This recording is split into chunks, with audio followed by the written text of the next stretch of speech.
ಜನವರಿ 26ರಂದು ದೆಹಲಿಯಲ್ಲಿ ನಡೆದ ಘಟನೆಯಲ್ಲಿ ಪೊಲೀಸರಿಗೆ ರೈತರ ವಿರುದ್ಧ ಕ್ರಮ ಕೈಗೊಳ್ಳೋದು ಬಿಟ್ಟು ಬೇರೆ ದಾರಿ ಇರಲಿಲ್ಲ ಅಂತ ಕೇಂದ್ರ ಸರ್ಕಾರ ಹೇಳಿದೆ. ಈ ಬಗ್ಗೆ ಸಂಸತ್ನಲ್ಲಿ ಪ್ರತಿಕ್ರಿಯೆ ನೀಡಿರುವ ಸಚಿವ ಕಿಶನ್ ರೆಡ್ಡಿ, ಗಣರಾಜ್ಯೋತ್ಸವ ದಿನದಂದು ಆಕ್ರಮಣಕಾರಿ ಗಲಭೆ ಮಾಡಿದ್ದಾರೆ. ಸಾರ್ವಜನಿಕ ಸೇವಕರಾದ ಪೊಲೀಸರ ಮೇಲೆಯೇ ಕ್ರಿಮಿನಲ್ ಬಲ ಪ್ರಯೋಗ ಮಾಡಿದ್ದಾರೆ. ಹೀಗಾಗಿ ಪೊಲೀಸರಿಗೆ ರೈತರ ವಿರುದ್ಧ ಕ್ರಮ ಕೈಗೊಳ್ಳೋದು ಬಿಟ್ಟರೆ ಬೇರೆ ದಾರಿ ಇರಲಿಲ್ಲ. ಹಾಗಾಗಿ ಪೊಲೀಸರು ರೈತರ ಮೇಲೆ ಜಲಫಿರಂಗಿ ಲಾಠಿ ಚಾರ್ಜ್ ನಡೆಸಬೇಕಾಯಿತು ಅಂತ ಹೇಳಿದ್ದಾರೆ. ಇನ್ನು ಜನವರಿ 26ರಂದು ದೆಹಲಿಯಲ್ಲಿ ಟ್ರ್ಯಾಕ್ಟರ್ ರ್ಯಾಲಿಯಲ್ಲಿ ನಡೆದ ಗಲಭೆ ಸಂಬಂಧ ಈ ತನಕ ಒಟ್ಟು 44 ಎಫ್ಐಆರ್ ದಾಖಲು ಮಾಡಲಾಗಿದೆ ಅಂತ ಕಿಶನ್ ರೆಡ್ಡಿ ಮಾಹಿತಿ ನೀಡಿದ್ದಾರೆ. ಜನವರಿ 26ರಂದು ದೆಹಲಿಯಲ್ಲಿ ನಡೆದಿದ್ದ ಹಿಂಸಾಚಾರಕ್ಕೆ ಸಂಬಂಧಪಟ್ಟಂತೆ ನ್ಯಾಯಾಂಗ ತನಿಖೆ ನಡೆಸುವಂತೆ ರೈತರ ನಿಯೋಗ ದೆಹಲಿ ಸಿಎಂ ಕೇಜ್ರಿವಾಲ್ ಅವರನ್ನು ಒತ್ತಾಯಿಸಿದ್ದಾರೆ. ಇದು ಕೇಂದ್ರದ ಕೃಷಿ ಕಾನೂನುಗಳ ವಿರುದ್ಧ ಪ್ರತಿಭಟನೆ ಮಾಡ್ತಾ ಇರೋ ರೈತರ ವಿರುದ್ಧದ ಪಿತೂರಿ.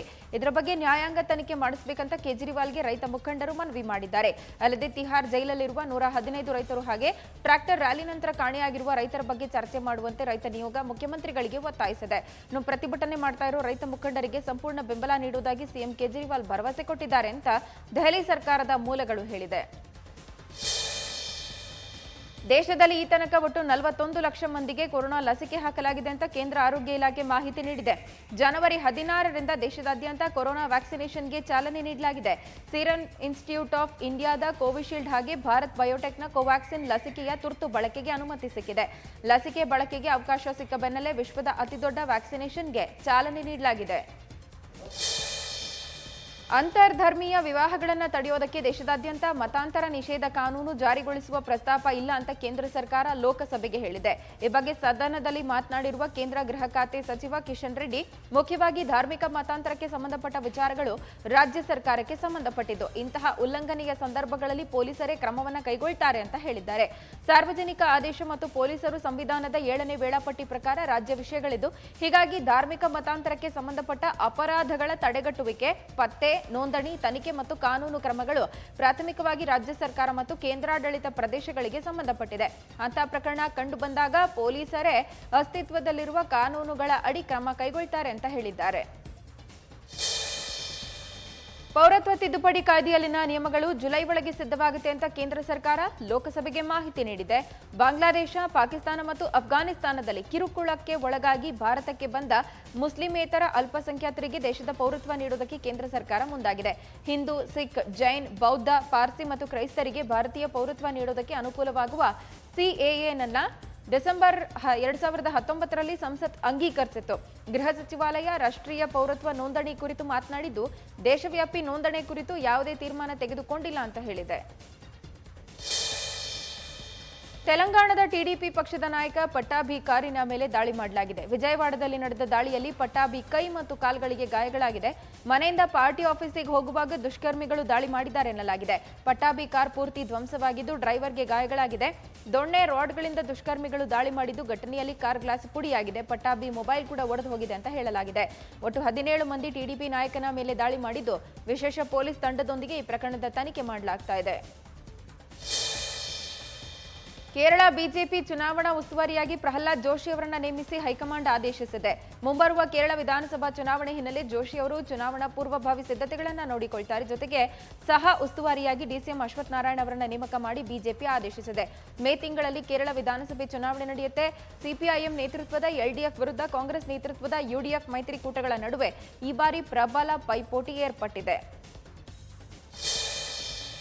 ಎಐಸಿಸಿ ಆದೇಶದ ಮೇರೆಗೆ ರೈತರ ಪರ ಒಗ್ಗಟ್ಟನ್ನು ಪ್ರದರ್ಶನ ಮಾಡುವ ಸಲುವಾಗಿ ಪ್ರತಿಯೊಂದು ವಿಧಾನಸಭಾ ಕ್ಷೇತ್ರದಲ್ಲಿ ಸಮಾವೇಶಗಳ ಆಯೋಜನೆಗೆ ಕೆಪಿಸಿಸಿ ಅಧ್ಯಕ್ಷ ಡಿಕೆ ಶಿವಕುಮಾರ್ ಸಂದೇಶ ಹೊರಡಿಸಿದ್ದಾರೆ.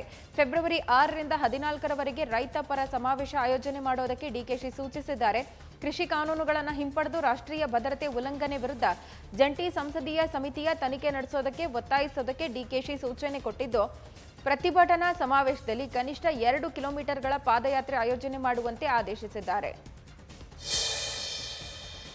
ಗೋಹತ್ಯೆ ನಿಷೇಧ ಕಾಯ್ದೆ ವಿಚಾರಕ್ಕೆ ಸಂಬಂಧಪಟ್ಟಂತೆ ವಿಷಯಾಧಾರಿತವಾಗಿ ಬೆಂಬಲ ನೀಡಲಾಗುತ್ತೆ ಅಂತ ಮಾಜಿ ಸಿಎಂ ಎಚ್.ಡಿ. ಕುಮಾರಸ್ವಾಮಿ ಹೇಳಿದ್ದಾರೆ. ಬಿಜೆಪಿ ಜೊತೆ ಹೋಗ್ತಾ ಇರೋದಕ್ಕೆ ಕಾರಣವಿದೆ. ನಾಡಿನ ಜನತೆಗೆ ಒಳಿತಾಗುವ ಕಾರ್ಯಕ್ರಮಗಳಿಗೆ ನಮ್ಮ ಬೆಂಬಲ, ಜನರಿಗೆ ಅನಾಹುತ ಆಗುವ ಕಾರ್ಯಕ್ರಮಗಳಿಗೆ ನನ್ನ ಬೆಂಬಲ ಇಲ್ಲ. ಜನರ ರಕ್ಷಣೆ ಜವಾಬ್ದಾರಿ ಬಹಳ ಮುಖ್ಯ ಅಂತ ಹೇಳಿದ್ದಾರೆ. ಇನ್ನು ಪರಿಷತ್ ಸದಸ್ಯ ವಿಶ್ವನಾಥ್ ಹೇಳಿಕೆಗೆ ಸಂಬಂಧಪಟ್ಟಂತೆ ವಿಶ್ವನಾಥ್ಗೆ ಟಾಂಗ್ ಕೊಟ್ಟಿದ್ದಾರೆ ಕುಮಾರಸ್ವಾಮಿ. ನಾನೆಲ್ಲೂ ಯಾರಿಗೂ ಕಂಬಳಿ ಹಾಸಿಲ್ಲ, ಹಾಸ್ಕೊಳ್ಳೋರು ಬರ್ತಾ ಇರ್ತಾರೆ, ಹೋಗ್ತಿರ್ತಾರೆ, ಹಾಗೆ ಬಂದವರು ಜೆಡಿಎಸ್ ಪಕ್ಷದಿಂದ ಉಪಯೋಗ ಮಾಡ್ಕೊಂಡು ಹೋಗ್ತಾರೆ ಅಂತ ಹೇಳಿದ್ದಾರೆ.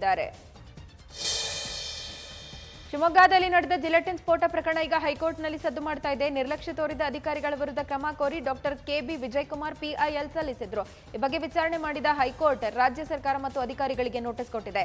ಸ್ಫೋಟಕ್ಕೆ ಕಾರಣರಾದವರ ಬಗ್ಗೆ ತನಿಖಾ ವರದಿ ಸಲ್ಲಿಸೋಕೆ ಸೂಚನೆ ನೀಡಿದ್ದು, ಇಂತಹ ಘಟನೆ ಮರುಕಳಿಸದಿರಲು ಕೈಗೊಂಡ ಕ್ರಮ ತಿಳಿಸುವಂತೆ ಆದೇಶ ನೀಡಿದೆ.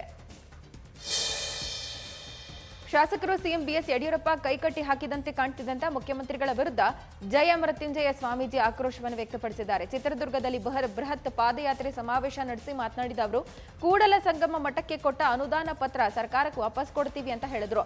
ಫೆಬ್ರವರಿ 2ರ ತನಕ ಬೇಡಿಕೆ ಈಡೇರಿಸುವಂತೆ ಗಡುವು ಕೊಟ್ಟಿದ್ವಿ. ಈವರೆಗೂ ರಾಜ್ಯ ಸರ್ಕಾರ ನಮ್ಮ ಹೋರಾಟಕ್ಕೆ ಸ್ಪಂದಿಸಿಲ್ಲ. ಸಿಎಂ ಬಿಎಸ್ವೈ ಅವರನ್ನ ಶಾಸಕರು ಕಟ್ಟಾಕಿದ್ದಾರೆ. ಸದ್ಯ ಅವರು ನಮ್ಮ ಕಡೆ ಕಿವಿ ಕೊಡಲ್ಲ ಅನ್ಸುತ್ತೆ. ಕೂಡಲ ಸಂಗಮ ಮಠಕ್ಕೆ ಕೊಟ್ಟಿದ್ದ ಅನುದಾನ ಪತ್ರ ವಾಪಸ್ ಕೊಡ್ತೀವಿ ಅಂತ ಎಚ್ಚರಿಸಿದ್ದಾರೆ. ವಿಜಯನಗರ ಸಾಮ್ರಾಜ್ಯದ ಸ್ಥಾಪಕ ಯಾರು ಅಂತ ಕೇಳಿದ್ರೆ ವಿದ್ಯಾರ್ಥಿಯೊಬ್ಬ ಆನಂದ್ ಸಿಂಗ್ ಅಂತ ಉತ್ತರ ಬರೆದಿರೋ ಘಟನೆ ನಡೆದಿದೆ. ವಿದ್ಯಾರ್ಥಿ ಬರೆದಿರೋ ಉತ್ತರದ ಫೋಟೋ ಸಾಮಾಜಿಕ ಜಾಲತಾಣದಲ್ಲಿ ಹರಿದಾಡ್ತಾ ಇದ್ದು, ಕರೆಕ್ಷನ್ ಮಾಡಿರೋ ಶಿಕ್ಷಕರು ಉತ್ತರಕ್ಕೆ ರೈಟ್ ಹಾಕಿ ಮಾರ್ಕ್ಸ್ ಕೊಟ್ಟಿದ್ದಾರೆ. ಅಂದಹಾಗೆ ವಿಜಯನಗರ ಸಾಮ್ರಾಜ್ಯದ ಸಂಸ್ಥಾಪಕರು ಹಕ್ಕ ಮತ್ತು ಬುಕ್ಕ. ಇತ್ತೀಚೆಗೆ ವಿಜಯನಗರ ಜಿಲ್ಲೆ ರಚನೆ ರಾಜ್ಯದಲ್ಲಿ ಸಖತ್ ಸದ್ದು ಮಾಡಿತ್ತು. ವಿಜಯನಗರ ಜಿಲ್ಲೆ ರಚನೆಯಲ್ಲಿ ಶಾಸಕ ಆನಂದ್ ಸಿಂಗ್ ಹೆಸರು ಕೂಡ ಕೇಳಬಂತು. ಇದನ್ನೇ ಕನ್ಫ್ಯೂಸ್ ಮಾಡ್ಕೊಂಡಿರೋ ವಿದ್ಯಾರ್ಥಿ ವಿಜಯನಗರ ಸಾಮ್ರಾಜ್ಯದ ಸಂಸ್ಥಾಪಕ ಯಾರು ಅಂತ ಕೇಳಿದ ಪ್ರಶ್ನೆಗೆ ಆನಂದ್ ಸಿಂಗ್ ಅಂತ ಉತ್ತರ ಕೊಟ್ಟಿದ್ದಾನೆ. ವಿದ್ಯಾರ್ಥಿ ಏನೋ ಕನ್ಫ್ಯೂಸ್ ಆಗಿ ಬರ್ದಿರ್ಬೋದು, ಆದರೆ ಉತ್ತರಕ್ಕೆ ರೈಟ್ ಹಾಕಿ ಮಾರ್ಕ್ಸ್ ಕೊಟ್ಟಿರೋ ಶಿಕ್ಷಕ ಮತ್ತಷ್ಟು ಅಚ್ಚರಿ ಮೂಡಿಸಿದ್ದಾರೆ. ಅಯೋಧ್ಯೆ ಶ್ರೀರಾಮ ಮಂದಿರಕ್ಕೆ ಈಗಾಗಲೇ ಸಂಘ ಪರಿವಾರ ದೇಣಿಗೆ ಸಂಗ್ರಹವನ್ನು ಮಾಡ್ತಾ ಇದೆ. ರಾಜಸ್ಥಾನದಲ್ಲಿ ಕಾಂಗ್ರೆಸ್ ಪಕ್ಷದ ವಿದ್ಯಾರ್ಥಿ ಸಂಘಟನೆ ಎನ್ಎಸ್ಯುಐ ಕೂಡ ದೇಣಿಗೆ ಸಂಗ್ರಹ ಆರಂಭ ಮಾಡಿದೆ. ಜೈಪುರದ ನೆಹರು ರಸ್ತೆಯ ವಾಣಿಜ್ಯ ಕಾಲೇಜಿನಲ್ಲಿ ಎನ್ಎಸ್ಯುಐ ರಾಮನ ಹೆಸರಲ್ಲಿ ₹1 ಅಭಿಯಾನಕ್ಕೆ ಚಾಲನೆ ಕೊಟ್ಟಿದೆ. ಮೊದಲ ದಿನವೇ 3 ಸೀಲ್ಡ್ ಬಾಕ್ಸ್ಗಳು ಭರ್ತಿಯಾಗಿದ್ದು 100 ಸದಸ್ಯರನ್ನ ಒಳಗೊಂಡ ತಂಡ ದೇಣಿಗೆ ಸಂಗ್ರಹ ಮಾಡೋ ಕಾರ್ಯದಲ್ಲಿ ತೊಡಗಿದೆ. ರಾಜ್ಯದ ಎಲ್ಲಾ ಕಾಲೇಜುಗಳಲ್ಲಿ 15 ದಿನಗಳ ತನಕ ಈ ಅಭಿಯಾನ ನಡೆಯಲಿದ್ದು, ಸಂಗ್ರಹವಾದ ಹಣವನ್ನ ಅಯೋಧ್ಯೆ ಶ್ರೀರಾಮ ಜನ್ಮಭೂಮಿ ತೀರ್ಥಕ್ಷೇತ್ರ ಟ್ರಸ್ಟ್ಗೆ ಕೊಡಲಾಗುತ್ತೆ ಅಂತ ಎನ್ಎಸ್ಯುಐ ವಕ್ತಾರ ರಮೇಶ್ ಭಾಟಿ ಹೇಳಿದ್ದಾರೆ. ತುಂಬು ಗರ್ಭಿಣಿಯಾಗಿದ್ದ ಮಹಿಳಾ ಠಾಣೆಯ ಎಸ್ಐ ಮತ್ತು 2 ಮಹಿಳಾ ಪೇದೆಗಳಿಗೆ ಠಾಣೆ ಸಿಬ್ಬಂದಿ ಸೀಮಂತ ಮಾಡಿ ಕುಟುಂಬಸ್ಥರಂತೆ ಸಂಭ್ರಮಿಸಿರುವ ಘಟನೆ ಚಿಕ್ಕಮಗಳೂರಿನಲ್ಲಿ ನಡೆದಿದೆ. ನಗರದ ತಾಲೂಕು ಕಚೇರಿ ಆವರಣದಲ್ಲಿರುವ ಮಹಿಳಾ ಠಾಣೆಯ ಎಸ್ಐ ನೇತ್ರಾವತಿ, ಮಹಿಳಾ ಪೇದೆಗಳಾದ ರಾಜೇಶ್ವರಿ ಮತ್ತು ವೇದ 8 ತಿಂಗಳ ಗರ್ಭಿಣಿಯರು. ಈ ಮೂವರು ಹೆರಿಗೆಗೆ ಹೋಗುವ ಮುನ್ನ ಸಿಬ್ಬಂದಿ ಠಾಣೆಯಲ್ಲೇ ಸೀಮಂತ ಮಾಡಿಸಿದ್ದಾರೆ. ಈ ವೇಳೆ ಠಾಣೆಯನ್ನ ತಳಿರು ತೋರಣಗಳಿಂದ ಅಲಂಕಾರ ಮಾಡಲಾಗಿತ್ತು. ಠಾಣೆಗೆ ಬಣ್ಣ ಬಣ್ಣದ ಪೇಪರ್ ಕಟ್ಟಿ ಅಲಂಕಾರ ಮಾಡಿ ತಮ್ಮ ಮನೆಯ ಕಾರ್ಯಕ್ರಮದಂತೆಯೇ ಸೀಮಂತವನ್ನ ನಡೆಸಿಕೊಟ್ರು. ಕಾಕಿ ಬಟ್ಟೆ ಬಿಟ್ಟು ಬಿಳಿ ಪಂಚೆ ಮತ್ತು ಬಿಳಿ ಶರ್ಟ್ ಧರಿಸಿ ಸಿಬ್ಬಂದಿ ತಮ್ಮ ಸಹೋದ್ಯೋಗಿಗಳ ಸೀಮಂತ ಕಾರ್ಯಕ್ರಮ ನೆರವೇರಿಸಿದ್ದಾರೆ. ಪಾಲಿಕೆಯವರೇ ರೋಡಿನಲ್ಲಿ ದೂಡಿದ್ದ ವ್ಯಕ್ತಿಯೊಬ್ಬನನ್ನ ಆತನ ಹೆಂಡತಿ ಹುಡುಕೊಂಡು ಹೋಗಿ ಮನೆ ಕರೆತಂದ ಘಟನೆ ಮಧ್ಯಪ್ರದೇಶದ ಇಂದೋರ್ನಲ್ಲಿ ನಡೆದಿದೆ.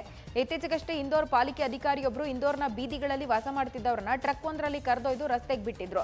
ಅದರಲ್ಲಿ ಪುಷ್ಪ ಎಂಬ ಮಹಿಳೆಯ ಗಂಡನೂ ಇದ್ದ. ಗಂಡ ಕಾಣೆಯಾಗಿದ್ದಾನೆ ಅಂತ ಆತಂಕಕ್ಕೀಡಾಗಿದ್ದ ಮಹಿಳೆ ಆತನಿಗಾಗಿ ಹುಡುಕಿದ್ದಾಳೆ. ನಂತರ ಅನಾಮಿಕ ವ್ಯಕ್ತಿಯೊಬ್ಬ ಆಕೆಯ ಗಂಡನ ಬಗ್ಗೆ ಕರೆ ಮಾಡಿ ಮಾಹಿತಿ ಕೊಟ್ಟಿದ್ದಾನೆ. ಕೂಡಲೇ ತನ್ನ ಗಂಡ ಇರುವ ಸ್ಥಳಕ್ಕೆ ಹೋದ ಪತ್ನಿ ಆತನನ್ನ ಕರ್ಕೊಂಡು ಬಂದಿದ್ದಾಳೆ. ಕೊರೋನಾ ಕಾಣಿಸಿಕೊಂಡಾಗಿನಿಂದಲೂ ದೇಶದ ಆರೋಗ್ಯ ಇಲಾಖೆ ಸಿಬ್ಬಂದಿ ಸತತವಾಗಿ ಮಹಾಮಾರಿ ವಿರುದ್ಧ ಹೋರಾಡುತ್ತಿದ್ದಾರೆ. ಕೊರೋನಾ ಕರಿನೆರಳು ವೈದ್ಯ ಲೋಕದ ಮೇಲೂ ದಾಳಿ ಮಾಡಿದೆ. ದೇಶದಲ್ಲಿ ಈ ತನಕ ಒಟ್ಟು 162 ವೈದ್ಯರು ಸೋಂಕಿನಿಂದ ಸಾವಿಗೀಡಾಗಿದ್ದಾರೆ ಅಂತ ಅಂಕಿಅಂಶಗಳು ಹೇಳಿದೆ. ಹಲವು ವೈದ್ಯರು, ನರ್ಸ್ಗಳು, ಆಶಾ ಕಾರ್ಯಕರ್ತರು ಸೇರಿದಂತೆ 313ಕ್ಕೂ ಹೆಚ್ಚು ಕೊರೋನಾ ವಾರಿಯರ್ಸ್ ಸಾವಿಗೀಡಾಗಿದ್ದಾರೆ. ಈ ಬಗ್ಗೆ ಸಚಿವ ಅಶ್ವಿನ್ ಕುಮಾರ್ ಚೌಧರಿ ಮಾಹಿತಿ ನೀಡಿದ್ದು, ಜನವರಿ 22ರ ತನಕ ದೇಶದ 162 ವೈದ್ಯರು, 107 ನರ್ಸ್ ಹಾಗೆ 44 ಆಶಾ ಕಾರ್ಯಕರ್ತರು ಕೊರೋನಾಗೆ ಬಲಿಯಾಗಿದ್ದಾರೆ ಅಂತ ಹೇಳಿದ್ದಾರೆ. ಅಲ್ಲದೆ ಮೃತ ಕುಟುಂಬಕ್ಕೆ ಪ್ರಧಾನ ಮಂತ್ರಿ ಗರೀಬ್ ಕಲ್ಯಾಣ್ ಪ್ಯಾಕೇಜ್ ನಾಡಿ ವಿಮಾ ವಿತರಣೆ ಮಾಡಲಾಗುತ್ತೆ ಅಂತ ಹೇಳಿದ್ದಾರೆ. ಪಾಕಿಸ್ತಾನದ ಕರಾಚಿಯಲ್ಲಿ 4 ಟಿಕ್ಟಾಕ್ ಕಲಾವಿದರನ್ನ ಅಮಾನುಷವಾಗಿ ಗುಂಡಿಟ್ಟು ಕೊಲ್ಲಲಾಗಿದೆ ಅಂತ ವರದಿಯಾಗಿದೆ. ಹತ್ಯೆಯಾದ 4ರಲ್ಲಿ ಓರ್ವ ಮಹಿಳೆ ಕೂಡ ಇದ್ದಾರೆ. 4 ಸಾಮಾಜಿಕ ಜಾಲತಾಣದಲ್ಲಿ ಸದಾ ಆಕ್ಟಿವ್ ಇರ್ತಿದ್ರು. ಅದರಲ್ಲೂ ಹೆಚ್ಚು ಸಮಯ ಟಿಕ್ಟಾಕ್ನಲ್ಲೇ ಅವರು ಬ್ಯುಸಿಯಾಗಿರ್ತಾ ಇದ್ರು ಅಂತ ಆರೋಪ ಮಾಡಲಾಗಿದೆ. ಹತ್ಯೆಯಾದ 2 ಹೆಸರು ಕೂಡ ಗೊತ್ತಾಗಿದ್ದು, ಮುಸ್ಕಾನ್ ಮತ್ತು ಅಮೀರ್ ಅಂತ ಹೇಳಲಾಗಿದೆ. ಘಟನೆ ಬಳಿಕ ಗಾಯಗೊಂಡವರನ್ನ ಆಸ್ಪತ್ರೆಗೆ ದಾಖಲು ಮಾಡಲಾಗಿತ್ತು. ಆದರೆ ಚಿಕಿತ್ಸೆ ಫಲಿಸದೆ ಸಾವಿಗೀಡಾಗಿದ್ದಾರೆ. ಘಟನೆಯನ್ನ ಕಣ್ಣಾರೆ ಕಂಡವರು ಯಾರೂ ಇಲ್ಲ ಅಂತ ಅಧಿಕಾರಿಯೊಬ್ಬರು ಹೇಳಿದ್ದಾರೆ. ಹೆಚ್ಚಿನ ತನಿಖೆ ಸಂಬಂಧಪಟ್ಟಂತೆ ಮುಂದುವರೆದಿದೆ. ಕ್ಯಾಲಿಫೋರ್ನಿಯಾದ ಗಾಂಧಿ ಪ್ರತಿಮೆ ಧ್ವಂಸ ಪ್ರಕರಣಕ್ಕೆ ಸಂಬಂಧಪಟ್ಟಂತೆ ಶ್ವೇತ ಭವನ ಖಂಡಿಸಿದೆ. ಉತ್ತರ ಕ್ಯಾಲಿಫೋರ್ನಿಯಾದ ಡೇವಿಸ್ ನಗರದ ಸೆಂಟ್ರಲ್ ಪಾರ್ಕ್ನಲ್ಲಿದ್ದ ಮಹಾತ್ಮ ಗಾಂಧಿ ಪ್ರತಿಮೆಯನ್ನ ಇತ್ತೀಚೆಗೆ ದುಷ್ಕರ್ಮಿಗಳು ಧ್ವಂಸಗೊಳಿಸಿದ್ದಾರೆ. ಈ ಕೃತ್ಯದ ಬಗ್ಗೆ ವೈಟ್ ಹೌಸ್ ಕೂಡ ಬೇಸರ ವ್ಯಕ್ತಪಡಿಸಿದೆ. ಮಹಾತ್ಮ ಗಾಂಧಿ ಅವರ ಸ್ಮಾರಕಗಳನ್ನು ಅಪವಿತ್ರಗೊಳಿಸುವಂತಹ ಈ ಕೃತ್ಯಗಳ ಬಗ್ಗೆ ನಾವು ಖಂಡಿತವಾಗಿಯೂ ಕಳವಳ ವ್ಯಕ್ತಪಡಿಸ್ತೀವಿ ಅಂತ ಹೇಳಿದೆ. ಅಮೆಜಾನ್ನ ಸಂಸ್ಥಾಪಕ ಮತ್ತು ಸಿಇಒ ಜೆಫ್ ಬಿಜೋಸ್ ಈ ವರ್ಷದ ಕೊನೆಯಲ್ಲಿ ತಮ್ಮ ಸಿಇಒ ಹುದ್ದೆಗೆ ರಾಜೀನಾಮೆ ಕೊಡುತ್ತಿದ್ದಾರೆ. ಶ್ರೀಮಂತ ಪಟ್ಟಿಯಲ್ಲಿ ಸ್ಥಾನ ಗಳಿಸಿರುವ ಬಿಜೋಸ್ ಮೂರನೇ ತ್ರೈಮಾಸಿಕದಲ್ಲಿ ತಮ್ಮ ಸಿಇಒ ಸ್ಥಾನಕ್ಕೆ ರಾಜೀನಾಮೆ ಕೊಡಲಿದ್ದು ಅಮೆಜಾನ್ ಡಿಜಿಟಲ್ ಹೆಡ್ ಅಂಡ್ ಜಾಸಿ ಕಂಪನಿಯ ಸಿಇಒ ಆಗಿ ಅಧಿಕಾರವನ್ನು ಸ್ವೀಕರಿಸುತ್ತಾರೆ. ನಂತರ ಜೆಫ್ ಬಿಜೋಸ್ ಎಕ್ಸಿಕ್ಯೂಟಿವ್ ಚೇರ್ಮನ್ ಆಗಿ ಅಧಿಕಾರ ಸ್ವೀಕರಿಸುತ್ತಾರೆ ಅಂತ ಮೂಲಗಳು ಹೇಳಿದೆ. ಚೀನಾದಲ್ಲಿ ನಕಲಿ ಕೊರೋನಾ ವ್ಯಾಕ್ಸಿನ್ ಮಾರಾಟ ಜಾಲ ಎಗ್ಗಿಲ್ಲದೆ ನಡೀತಾ ಇದೆ. ನಕಲಿ ವ್ಯಾಕ್ಸಿನ್ ಮಾರಾಟ ಮಾಡುತ್ತಿದ್ದ 80 ಜನರನ್ನ ಚೀನಾ ಪೊಲೀಸರು ಬಂಧಿಸಿದ್ದಾರೆ. ಇತರ ದೇಶಕ್ಕೆ ಸೇರಿದ ಕೊರೋನಾ ಲಸಿಕೆ ಹೆಸರಲ್ಲಿ ಬಂಧಿತರು ಮೋಸ ಮಾಡ್ತಾ ಇದ್ರು. ಇವರೆಲ್ಲ ನಕಲಿ ಲಸಿಕೆಯನ್ನ ಬೀಜಿಂಗ್, ಜಿಯಾಂಗ್ಸು ಹಾಗೆ ಶಾಂಡೋಂಗ್ ಪ್ರಾಂತ್ಯಗಳಲ್ಲಿ ತಯಾರು ಮಾಡ್ತಿದ್ರು ಅಂತ ಹೇಳಲಾಗಿದೆ. ಅಷ್ಟೇ ಅಲ್ಲದೆ ಕಳೆದ ಸೆಪ್ಟೆಂಬರ್ನಿಂದ ನಕಲಿ ಕೊರೋನಾ ಲಸಿಕೆ ತಯಾರು ಮಾಡುವಲ್ಲಿ ಇವರೆಲ್ಲ ನಿರತರಾಗಿದ್ರು ಅಂತ ತಿಳಿದು ಬಂದಿದೆ. ಈ ನಕಲಿ ಮಾರಾಟ ಜಾಲದ ಬಗ್ಗೆ ಹೇಳಿಕೆ ಕೊಟ್ಟಿರುವ ಅಧಿಕಾರಿಯೊಬ್ಬರು ಚೀನಿ ಸರ್ಕಾರ ಲಸಿಕೆ ಸುರಕ್ಷತೆಯನ್ನ ಗೌರವಿಸುತ್ತೆ ಮತ್ತು ಯಾವುದೇ ನಕಲಿ ಮಾರಾಟ ಹಾಗೆ ಅಕ್ರಮ ವ್ಯವಹಾರ ನಡೆದರೆ ಅದರ ವಿರುದ್ಧ ಸೂಕ್ತ ಕ್ರಮವನ್ನು ಕೈಗೊಳ್ಳಲಾಗುತ್ತೆ ಎಂದಿದ್ದಾರೆ. ಭಾರತೀಯ ಮೂಲದ ಅಮೆರಿಕನ್ ವಿಜ್ಞಾನಿ ಭವ್ಯಾಲಾಲ್ ಅಮೆರಿಕ ಬಾಹ್ಯಾಕಾಶ ಸಂಸ್ಥೆ ನಾಸಾ ಕೇಂದ್ರದ ಕಾರ್ಯಕಾರಿ ಮುಖ್ಯಸ್ಥಿಯಾಗಿ ನೇಮಕ ಆಗಿದ್ದಾರೆ. ಅಧ್ಯಕ್ಷ ಜೋ ಬೈಡನ್ ಆಡಳಿತದಲ್ಲಿ ನಾಸಾದ ಸ್ಥಿತ್ಯಂತರವನ್ನು ನೋಡಿಕೊಂಡ ವಿಜ್ಞಾನಿ ಭವ್ಯ ಅವರನ್ನ ನಾಸಾದ ಆಕ್ಟಿಂಗ್ ಚೀಫ್ ಆಫ್ ಸ್ಟಾಫ್ ಆಗಿ ನೇಮಕ ಮಾಡಲಾಗಿದೆ. ಭವ್ಯಾಲಾಲ್ಗೆ ಎಂಜಿನಿಯರಿಂಗ್ ಹಾಗೆ ಬಾಹ್ಯಾಕಾಶ ತಂತ್ರಜ್ಞಾನದಲ್ಲಿ ಅಪಾರ ಅನುಭವ ಇದೆ. ಹಾಗೆ institute for defence analysis science ಮತ್ತು ತಂತ್ರಜ್ಞಾನ ನೀತಿ ಸಂಸ್ಥೆಯ ಸಂಶೋಧನಾ ತಂಡದ ಸದಸ್ಯರಾಗಿ 2005 ರಿಂದ 2020 ತನಕ ಕಾರ್ಯನಿರ್ವಹಿಸಿದ್ದಾರೆ.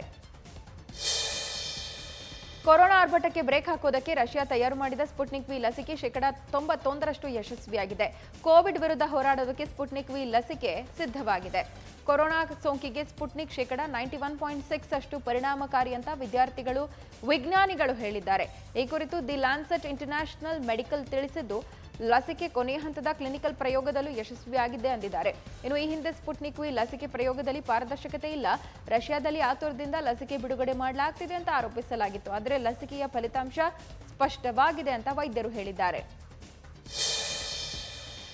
ಜಪಾನ್ನಲ್ಲಿ ಕೊರೋನಾ ಆರ್ಭಟ ಮುಂದುವರೆದ ಹಿನ್ನೆಲೆ ಜಪಾನ್ನ 9 ಪ್ರದೇಶಗಳಲ್ಲಿ ಕೊರೋನಾ ವೈರಸ್ ತುರ್ತು ಪರಿಸ್ಥಿತಿ ವಿಸ್ತರಣೆಯಾಗಿದೆ. ಟೋಕಿಯೋ ಮತ್ತು ಇತರ ನಗರದಲ್ಲಿ ಸೋಂಕಿತರ ಸಂಖ್ಯೆ ಗಣನೀಯವಾಗಿ ಏರಿಕೆಯಾದ ಹಿನ್ನೆಲೆ ತುರ್ತು ಪರಿಸ್ಥಿತಿಯನ್ನು ವಿಸ್ತರಿಸಲಾಗಿದೆ ಅಂತ ಜಪಾನ್ ಪ್ರಧಾನಿ ಯೋಶಿಹಿಡೆ ಸುಗಾ ಹೇಳಿದ್ದಾರೆ. ದೇಶದ ಜನತೆಗೆ ಕೊರೋನಾ ಲಸಿಕೆ ನೀಡುವುದಕ್ಕೆ ಸಭೆ ಮಾಡಲಾಗ್ತಾ ಇದೆ. ಫೆಬ್ರವರಿ ಅಂತ್ಯದ ಒಳಗೆ ದೇಶದ ಎಲ್ಲ ಆರೋಗ್ಯ ಕಾರ್ಯಕರ್ತರಿಗೆ ಕೊರೋನಾ ಲಸಿಕೆ ನೀಡಲು ಜಪಾನ್ ಸರ್ಕಾರ ನಿರ್ಧರಿಸಿದೆ. ಸೋಂಕಿನ ಸಂಖ್ಯೆ ಹೆಚ್ಚಾಗಿರೋ ಪ್ರದೇಶದಲ್ಲಿ ರೆಸ್ಟೋರೆಂಟ್ ಹಾಗೆ ಬಾರ್ಗಳನ್ನ ರಾತ್ರಿ 8ರ ಒಳಗೆ ಮುಚ್ಚೋಕೆ ಸರ್ಕಾರ ಆದೇಶಿಸಿದೆ. ಜಪಾನ್ ದೇಶದಲ್ಲಿ ಕೊರೋನಾ ಆರ್ಭಟ ಹೆಚ್ಚಾಗಿರೋ ನಡುವೆಯೂ ಟೋಕಿಯೋ ಒಲಿಂಪಿಕ್ಸ್ ನಡೆಸ್ತೀವಿ ಅಂತ ಟೋಕಿಯೋ 2020 ಒಲಿಂಪಿಕ್ಸ್ನ ಅಧ್ಯಕ್ಷ ಯೋಶಿರೋ ಮೋರಿ ಹೇಳಿದ್ದಾರೆ. ಕೊರೋನಾ ಸೋಂಕಿನ ಆರ್ಭಟ ಇದ್ರೂ ಒಲಿಂಪಿಕ್ಸ್ ಕ್ರೀಡಾಕೂಟ ನಡೆಯುತ್ತೆ. ಕಳೆದ ವರ್ಷ ನಡೀಬೇಕಿದ್ದ ಒಲಿಂಪಿಕ್ಸ್ ಕೊರೋನಾ ಅಟ್ಟಹಾಸದಿಂದ ಮುಂದೂಡಿಕೆಯಾಗಿತ್ತು. ಈ ಬಾರಿ ಕ್ರೀಡಾಕೂಟವನ್ನು ರದ್ದು ಮಾಡೋದಿಲ್ಲ ಅಂತ ಹೇಳಿದ್ದಾರೆ. ಇನ್ನು ಒಲಿಂಪಿಕ್ಸ್ ಕ್ರೀಡಾಕೂಟ ಜುಲೈ 23 ರಿಂದ ಆಗಸ್ಟ್ 8ರ ತನಕ ನಡೆಯಲಿದ್ದು ಪ್ಯಾರಾಲಿಂಪಿಕ್ಸ್ ಆಗಸ್ಟ್ 24 ರಿಂದ ಸೆಪ್ಟೆಂಬರ್ 5ರವರೆಗೆ ನಡೆಯುತ್ತೆ.